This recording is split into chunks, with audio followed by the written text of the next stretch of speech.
It is the prolonged absence of honest elections that led inexorably to the mass poverty and gross underdevelopment we have in the country today.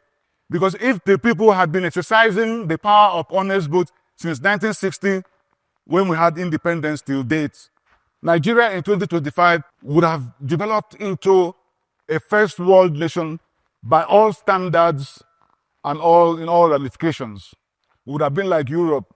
The problem we have is that since independence, almost 90 to 95% of the elections have been outright stolen or rigged or perverted or thwarted or nullified. And that means that Nigerians have never really voluntarily chosen their leaders. Neither have Nigerians ever been governed with their consent. Absence of honest elections makes our democracy a fake democracy, period.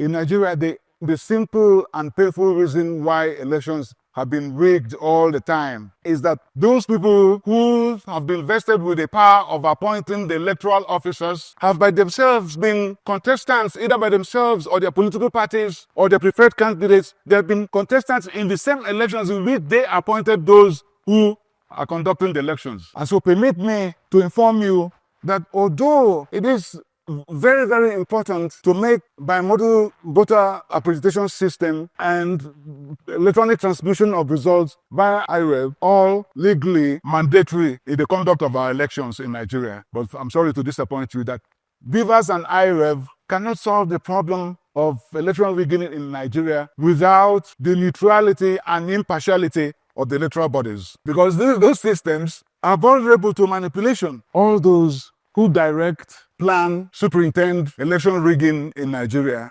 are the top leadership of the electoral bodies, who working with the politicians, work aggressively to skew the elections in favor of the persons and the political parties under whose auspices they were appointed, and who stuck in their visceral determination and unshakable resolve to steal elections in favor of their masters, will bring to bear on their quest this particular information I just gave, that these systems, the IREB, BVAS, are susceptible to manipulation, and that they can even manufacture logistical problems, infrastructural and logistical problems, particularly internet connectivity and power supply disruptions, and then turn around and take benefit of those failures.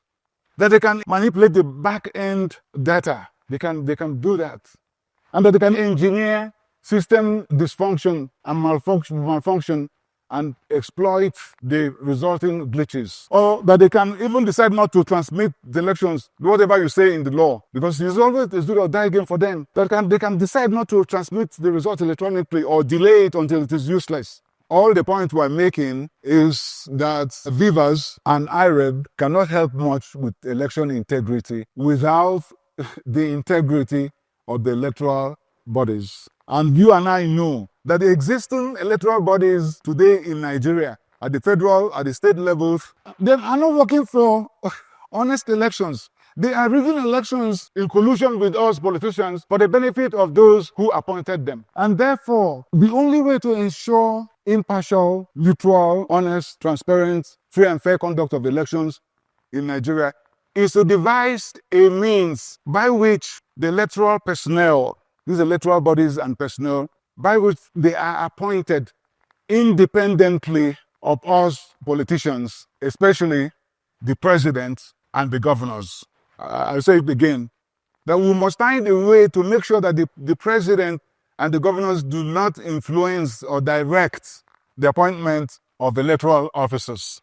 And so, in order to usher in the era of honest, transparent, free and fair elections nationwide under one independent, neutral, and unbiased electoral body, being inescapably the necessary and the only means we can lift Nigeria and our people, our brothers and sisters, out of poverty, and the only means with which we can reach the potentialities of God's endowment upon us, including taking our pride of place in the league of great and egalitarian nations.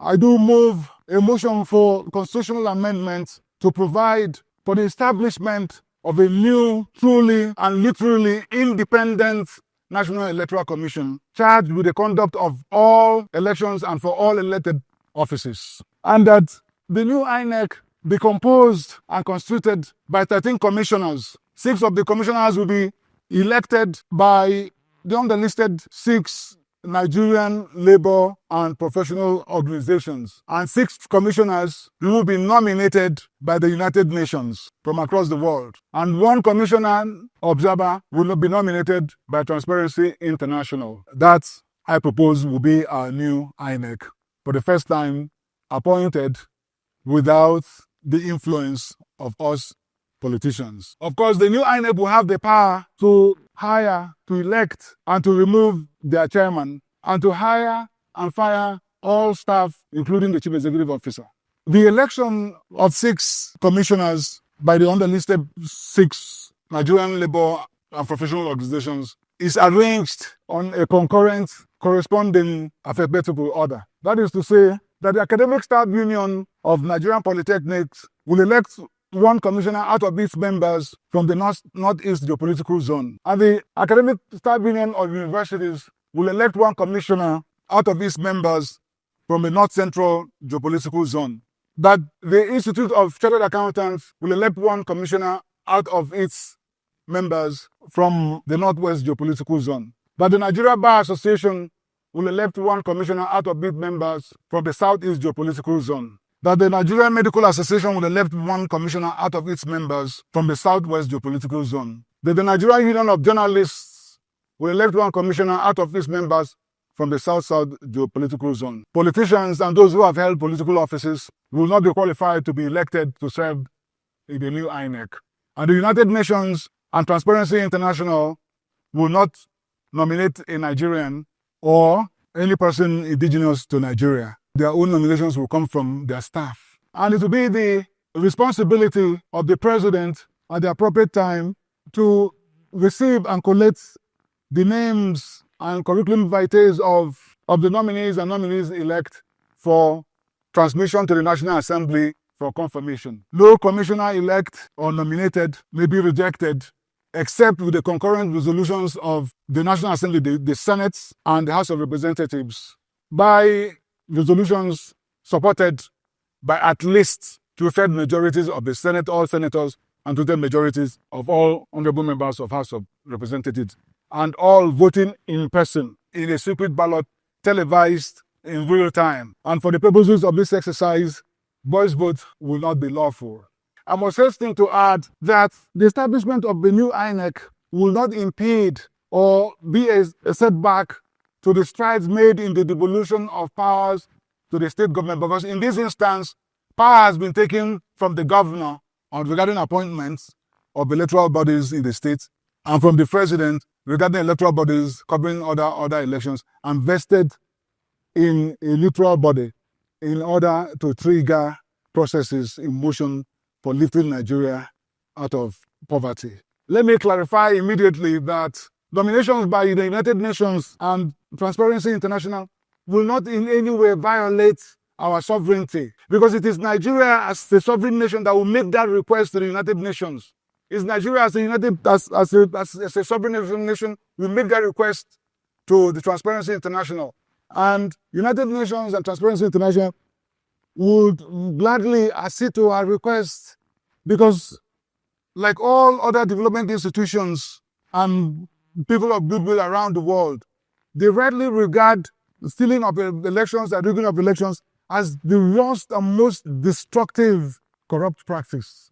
And the United Nations has been undertaking anti-corruption programs and agencies in various countries with which it reaches agreement, like El Salvador, like Guatemala. And just the other day, the president of Honduras, Xiomara Castro, dispatched a letter to the United Nations pleading with the United Nations to come to the country to establish, man and run an international commission against corruption and impunity.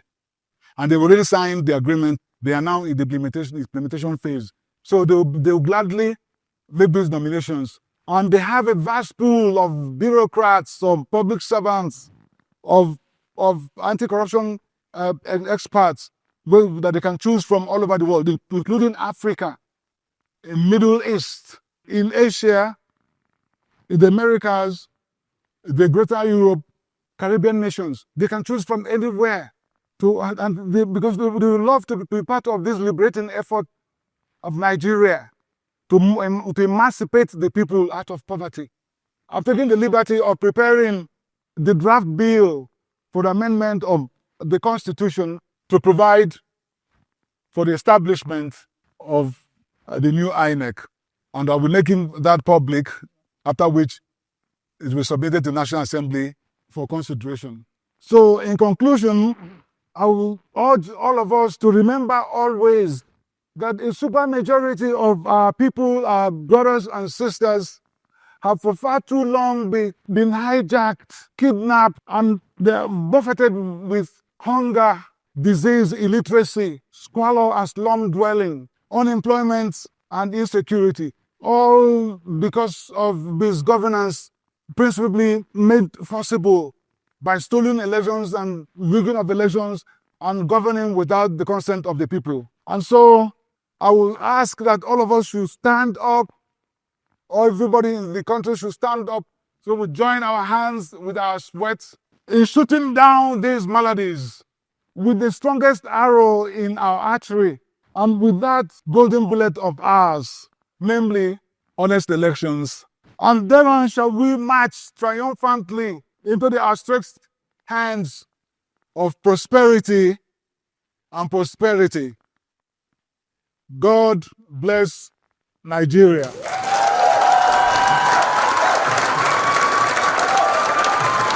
Thank you.